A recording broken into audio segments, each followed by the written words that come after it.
നമസ്കാരം, ഞാൻ doctor Anjali Amin, Ayurveda consultant working with Ayush Shakti in Mumbai. ഇന്നത്തെ ഒരു വീഡിയോയിൽ നിങ്ങൾക്ക് ആർക്കെങ്കിലും ഏത് തരം സ്കിൻ റിലേറ്റഡ് പ്രോബ്ലംസ് ഫേസ് ചെയ്യുന്നവരാണെങ്കിലും തീർച്ചയായിട്ടും നിങ്ങൾ ഭക്ഷണത്തിൽ നിന്ന് ഒഴിവാക്കേണ്ട മെയിൻ ആയിട്ടുള്ള 5 ഫുഡുകളാണ് ഇന്നത്തെ വീഡിയോയിൽ ഞാൻ പറയാനായിട്ട് പോകുന്നത്. ഇത് മെയിൻ ആയിട്ട് പറയാനുള്ളൊരു കാരണം, ധാരാളം ആളുകൾ ഉണ്ടാകും psoriasis, eczema, acne, pimples, pigmentation എന്നീ പറയുന്ന ഏത് തരം കണ്ടീഷൻസിനും ധാരാളം മെഡിസിൻസ് ഒക്കെ എടുക്കും. പക്ഷേ 100% ആയിട്ടുള്ള റിസൾട്ട് ചിലപ്പോൾ അവർക്ക് കിട്ടിയെന്ന് വരില്ല. പിന്നെ അല്ലെങ്കിൽ മാറിയാലും വീണ്ടും വരാനുള്ളൊരു നല്ലൊരു ടെൻഡൻസി ഉണ്ടാകും. അതിന് മെയിൻ ആയിട്ടുള്ളൊരു കാരണം എന്ന് പറയുന്നത്, നമ്മൾ തെറ്റായിട്ട് ചെയ്യുന്ന കുറേ കാര്യങ്ങൾ, നമ്മുടെ ഭക്ഷണത്തിൽ ചെയ്യുന്ന കുറേ കാരണങ്ങൾ കൊണ്ടായിരിക്കും.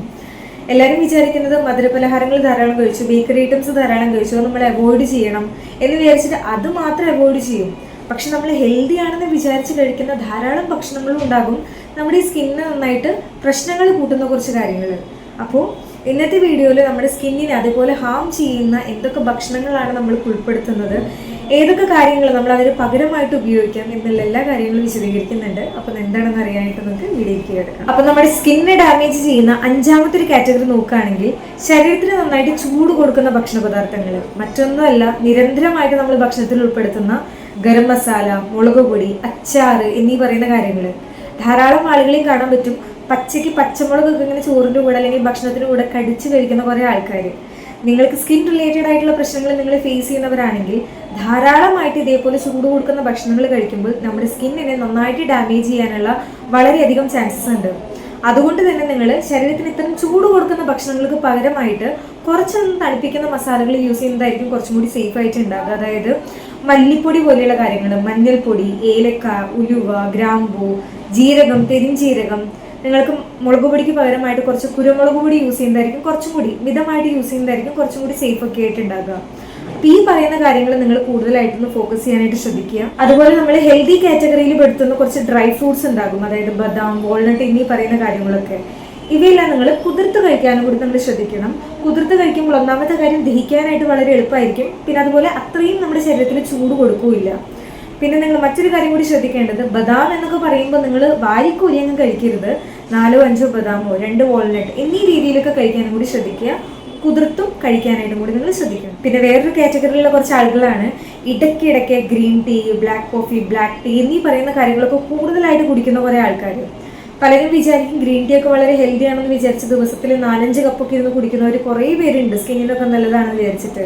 ഇങ്ങനെ ഈ ഒരു തെറ്റ് നിങ്ങൾ ഒരിക്കലും ചെയ്യരുത്. കാരണം കൂടുതലായിട്ട് നമ്മൾ ഈ പറയുന്ന കാര്യങ്ങളൊക്കെ കഴിക്കുകയാണെങ്കിൽ ഒന്നാമത്തെ കാര്യം, സ്കിന്നിന് നന്നായിട്ട് അത് ഡ്രൈ ചെയ്യുന്നതിനും സ്കിന്നിൽ കൊളാജന്റെ പ്രൊഡക്ഷൻ നല്ല രീതിയിൽ കുറയ്ക്കാനും വളരെയധികം കാരണമാക്കും. അതുകൊണ്ട് കുടിക്കുകയാണെങ്കിൽ തന്നെ വളരെ ഒരു മോഡറേറ്റ് ആയിട്ടുള്ള എമൗണ്ടിൽ ഒരു 1/2 കപ്പ് മാത്രം ഒരു വട്ടം അല്ലെങ്കിൽ ഒരു 2 വട്ടം മാക്സിമം പോയി കഴിഞ്ഞാൽ അത്രയും മാത്രം കുടിക്കാനും കൂടി നിങ്ങൾ നോക്കുക. പിന്നെ വേറെ കുറേ ആൾക്കാർ ചെയ്യുന്നതാണ്, ശരീരത്തിന് നന്നായിട്ട് കൂളാക്കാനായിട്ട് ഫ്രിഡ്ജിലുള്ള വെള്ളം ധാരാളമായിട്ട് ഇങ്ങനെ കുടിക്കുന്നവർ. നിങ്ങളിങ്ങനെ തണുത്ത വെള്ളം, ഫ്രിഡ്ജിൽ വെച്ചിട്ടുള്ള വെള്ളം ധാരാളമായിട്ട് കുടിക്കുമ്പോൾ അത് ശരീരത്തിന് ഉള്ളിലേക്ക് എത്തുന്ന സമയത്ത് ചൂടാണ് ഉണ്ടാക്കുന്നത്. അപ്പോൾ കൂടുതലായിട്ട് കഴിക്കുമ്പോൾ ശരീരത്തിലത്തെ ചൂട് കൂടുന്നതിനും ശരീരത്തിലത്തെ ഡ്രൈനെസ് നന്നായിട്ട് കൂടുന്നതിനും വളരെയധികം കാരണമാക്കുന്നത് കൊണ്ട് ഒരിക്കലും നിങ്ങളിങ്ങനെ ധാരാളമായിട്ടുള്ള ഫ്രിഡ്ജിലുള്ള വെള്ളം കൂടുതൽ കഴിക്കാതിരിക്കുക. ചൂടുള്ള സമയങ്ങളിലൊക്കെ ആണെങ്കിൽ മൺകലത്തിൽ വെച്ചിട്ടുള്ള വെള്ളം കുടിക്കുന്നതായിരിക്കും കുറച്ചും കൂടി സേഫ് ആയിട്ട് ഉണ്ടാകുക. അപ്പോൾ 5ാമത്തെ ഒരു കാറ്റഗറിയിൽ വരുന്നതാണ് ഈ പറഞ്ഞ കുറച്ച് കാരണങ്ങൾ. ഇനി 4ാമത്തെ ഒരു കാറ്റഗറിയിൽ വരുന്ന ഫുഡാണ് വഴുവഴുപ്പുള്ള പച്ചക്കറികൾ, അതായത് സ്റ്റിക്കി ആയിട്ടുള്ള പച്ചക്കറികൾ. എക്സാമ്പിൾ നോക്കുകയാണെങ്കിൽ വഴുതനങ്ങ, വെണ്ടക്കായ, ചക്ക, ചേമ്പ് എന്നീ പറയുന്ന കുറച്ച് കാര്യങ്ങൾ. ഞാനിവിടെ ഇങ്ങനെയല്ല പറയുന്നത്, ഈ പറയുന്ന എല്ലാ കാര്യങ്ങളും നമ്മുടെ ശരീരത്തിന് പൊട്ടയാണ് എന്നല്ല ഞാൻ പറയുന്നത്. പക്ഷേ നിങ്ങൾക്ക് സ്കിൻ റിലേറ്റഡ് ആയിട്ടുള്ള പ്രശ്നങ്ങൾ ഫേസ് ചെയ്യുന്നവരാണെങ്കിൽ തീർച്ചയായിട്ടും ഈ പറഞ്ഞ കാര്യങ്ങൾ നിങ്ങൾ ഒഴിവാക്കാനായിട്ട് തന്നെ ശ്രദ്ധിക്കണം. കാരണം ആയുർവേദപരമായിട്ട് നമ്മൾ നോക്കുകയാണെങ്കിൽ ഇപ്പം നിങ്ങൾക്ക് സോറിയാസിസ് പോലെയുള്ള കാര്യങ്ങളുണ്ട്, എക്സിമയൊക്കെ ഉണ്ട്, നന്നായിട്ട് ചൊറിച്ചിൽ പോലെയുള്ള കാര്യങ്ങളൊക്കെ ആണെങ്കിൽ ഒരു വട്ടം നിങ്ങൾ വഴുതനങ്ങ നിങ്ങളുടെ ഭക്ഷണത്തിൽ ഉൾപ്പെടുത്തിയാൽ തന്നെ നിങ്ങൾക്ക് കാണാൻ പറ്റും നല്ല രീതിയിലാണ് നിങ്ങളുടെ ചൊറിച്ചിൽ കൂടാനായിട്ട് പറ്റുക. ഈവൻ നമ്മുടെ അടുത്താണെങ്കിൽ സോറിയാസിസിനൊക്കെ പേഷ്യൻസ് വരുന്ന സമയത്ത് ചില സമയത്ത് പേഷ്യൻസ് ഈ ചില തെറ്റുകളൊക്കെ ചെയ്യുമ്പോൾ ഈ പറഞ്ഞ കാര്യങ്ങളൊക്കെ ഉൾപ്പെടുത്തും. നെക്സ്റ്റ് ഡേ നമ്മുടെ അടുത്ത് വന്ന് പറയും, മാഡം നല്ല രീതിയിൽ ചൊറിച്ചിൽ കൂടി എന്നുള്ളൊരു കാര്യം. അപ്പോൾ സ്കിൻ റിലേറ്റഡ് ആയിട്ടുള്ള പ്രശ്നങ്ങൾ ഈ പറഞ്ഞ കാര്യങ്ങൾ ഫേസ് ചെയ്യുന്നവരാണെങ്കിൽ തീർച്ചയായിട്ടും ഈ പച്ചക്കറികൾ കുറച്ച് നാളത്തെങ്കിലും മാറുന്നത് വരെയെങ്കിലും നിങ്ങൾ ഒഴിവാക്കാനായിട്ട് ശ്രദ്ധിക്കണം. അല്ലെങ്കിൽ നിങ്ങൾ മരുന്ന് സൈഡിലൂടെ എടുക്കും, പക്ഷെ റിസൾട്ട് നല്ല രീതിയിൽ നിങ്ങൾക്ക് കിട്ടില്ല ഈ പറഞ്ഞ കാര്യങ്ങൾ ഉൾപ്പെടുത്തുകയാണെങ്കിൽ. ഇതിന് പകരമായിട്ട് നിങ്ങൾ മത്തങ്ങ, കോവക്കായ, ക്യാബേജ്, ക്യാരറ്റ്, കൈപ്പക്ക എന്നീ പറയുന്ന കാര്യങ്ങളൊക്കെ ഉൾപ്പെടുത്താനും കൂടി ശ്രദ്ധിക്കുക. ഇനി 3ാമത്തെ ഒരു കാറ്റഗറിയിൽ വരുന്നതാണ് പുളിയുള്ള ഭക്ഷണങ്ങൾ. നിങ്ങൾ ധാരാളമായിട്ട് പുളിയുള്ള ഭക്ഷണങ്ങൾ കഴിക്കുന്നവരാണ്, അതായത് തൈര് പോലെയുള്ള കാര്യങ്ങൾ, പച്ചമാങ്ങ, പിന്നെ അതുപോലെ നാടൻ സാധാ നമ്മുടെ പുളി എന്നിവ ധാരാളമായിട്ട് കഴിക്കാതിരിക്കുക. ഇവ നമ്മൾ പച്ചമാങ്ങയുടെ കാര്യം എടുക്കുകയാണെങ്കിൽ നമ്മുടെ ശരീരത്തിലത്തെ വാതം, പിത്തം, കഫം എന്നീ 3 ദോഷത്തിനും നന്നായിട്ട് കൂട്ടുന്നതിനും സ്കിൻ പ്രോബ്ലംസിനെ കുറച്ചൊന്ന് കൂട്ടാനും വളരെയധികം സാധ്യതയുണ്ടാകും.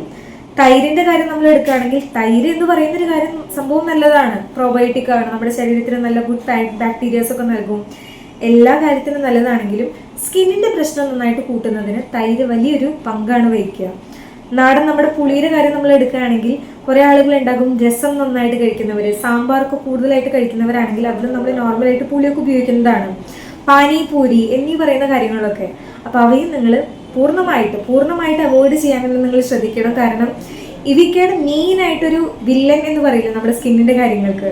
അപ്പോൾ ഇവ നന്നായിട്ട് ഒഴിവാക്കാനായിട്ട് ശ്രദ്ധിക്കുക. ഇതിന് പകരമായിട്ട് നിങ്ങൾക്ക് പുളിയുള്ള കാര്യങ്ങൾ കഴിക്കണം എന്നുണ്ടെങ്കിൽ നിങ്ങൾക്ക് വേണമെങ്കിൽ നെല്ലിക്ക കഴിക്കാം, തക്കാളി ഉൾപ്പെടുത്താം, നാരങ്ങ എന്നിവയൊക്കെ നിങ്ങൾക്ക് ഉൾപ്പെടുത്താവുന്നതാണ്. ഇനി രണ്ടാമത്തെ മെയിൻ ആയിട്ടുള്ള ഒരു കാറ്റഗറിയാണ് പാൽ. അതുപോലെ തന്നെ പാലിൻ്റെ കൂടെ ഉപ്പ് ചേർത്തുള്ള ഭക്ഷണങ്ങൾ നമ്മൾ കഴിക്കുക.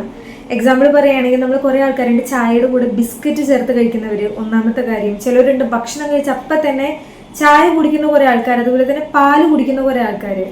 ഈ പറയുന്ന എല്ലാ തെറ്റുകളും നമ്മൾ നമ്മുടെ ചർമ്മരോഗത്തിന് വിളിച്ചു വരുത്തുന്ന കുറച്ച് കാര്യങ്ങളാണ്.